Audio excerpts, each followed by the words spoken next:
પ્રભુ ઈસુના ગૌરવી નામમાં આજની સવારની પ્રેમી સલામ. જય મસીહ કી, પ્રેઝ ધ લોર્ડ, હાલેલુયા. આજના નવીન દિવસની ભેટ માટે આપણે પ્રભુનો આભાર માનીએ છીએ.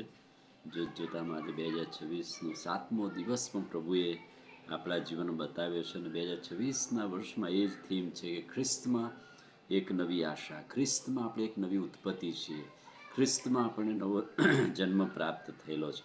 અને એટલા માટે નવા દિવસો, નવા વર્ષમાં, પ્રથમ માસમાં આપણે ખ્રિસ્ત તરફ દ્રષ્ટિકોણ કરીને ખ્રિસ્તની આશામાં વૃદ્ધિ પામીએ બહુ જરૂરી છે.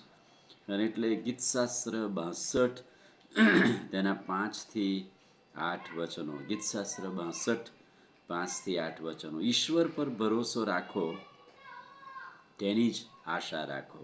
એટલે કે દરરોજના જીવનની અંદર ઈશ્વર પરનો જે વિશ્વાસ છે એમાં આપણે દ્રઢ ને મજબૂત થઈને એની તરફ મીટ મારીને આશા રાખવાની જરૂર છે. કેમ? કારણ કે ઈશ્વર આપણો ખડક અને ઉદ્ધારનાર છે. તે આપણો પ્રભુ, તે આપણો માલિક, તે આપણો આશ્રય છે.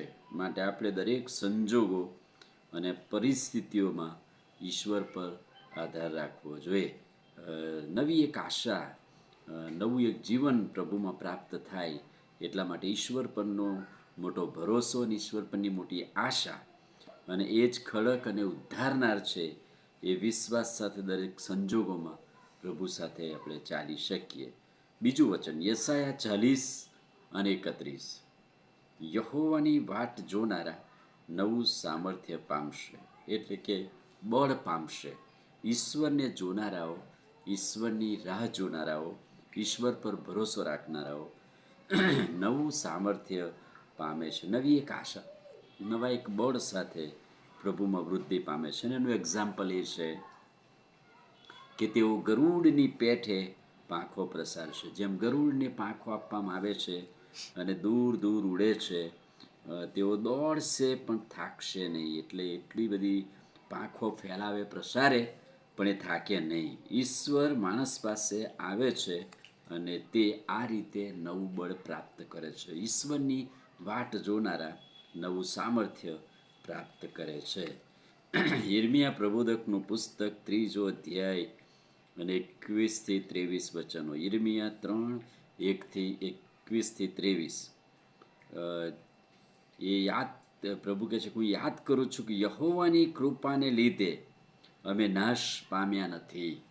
કેમ કે તેની દયા ખૂટ છે, તેનો વિશ્વાસ પણ મહાન છે. દર સવારે નવું થાય છે. જેઓ તેની વાટ જુએ છે, જે માણસ તેને શોધે છે, તેના ઉપર યહોવા ભલો છે. એટલે કે દરરોજ સવારે ઈશ્વરનું વિશ્વાસુપણું પ્રગટ થાય છે અને એ વિશ્વાસુપણામાં દરરોજ સવારે નવી કૃપા તાજી થાય છે. અને જેઓ તેની વાટ જુએ છે, જે માણસો તેને શોધે છે, તેના પર ઈશ્વર ભલા છે, રાજી છે. અને આજે આ 3 વચનો, પ્રભુના વચનોથી આપણે શીખીએ છીએ કે ઈશ્વરમાં એક નવી આશા છે, ઈશ્વર આપણો ખડકને ઉદ્ધારનાર છે.